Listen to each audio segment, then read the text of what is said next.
समस्त मोर प्रणाम। धन्यवाद देवी सस्मित सार को, देवत सार को, माननीय मुख्यमंत्री आम समस्त प्रिय नेता श्री नवीन पट्टनायक सार निश्चित भाव में आज खुशी आ बहुत गर्वित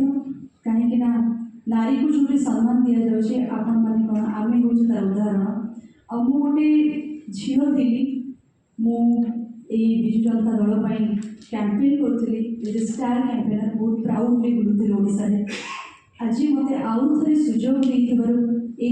में ऑफिशियली मेंबर है मोर गोटे सौभाग्य माने आपण मैंने जापे माननीय मुख्यमंत्री नारी प्रति कितने सम्मान रही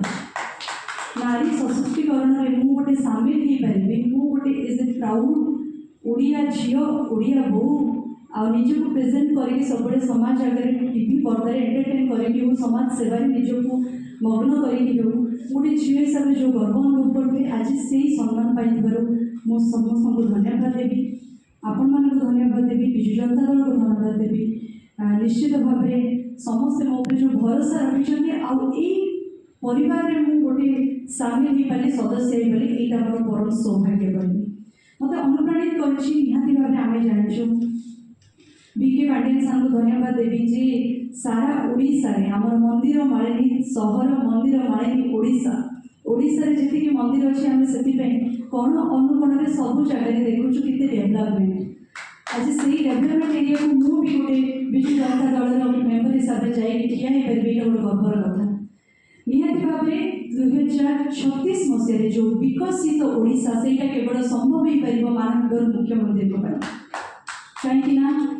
विजु जनता दल सब लीड कर विजु जनता दल सब आपण मैंने भरोसा रखी आसी माननीय मुख्यमंत्री को आपण मैंने सब सहयोग कर अनुप्राणित होती निश्चित से स्वप्न से धारा और जो नारी को इतने मात्रा सम्मान मिलूँ से धारा मु आगे जाइए मुंड टेकिकी रास्तार जापरि आ विकसित ओडिशा सामिल हो पारि यहाँ हूँ मोर सौभाग्य आपण मान आशीर्वाद सब मुझे तो निहाती भाव में आशा रखी यही विजु जनता दल सामिल हो मोर जो स्वप्न अच्छी विकसित ओडिशा टी मात्र सहयोग करी मो द्वारा जहाँ संभव निश्चित भाव में संपन्न करी समस्त आउ थे मो हृदय धन्यवाद दूसरी।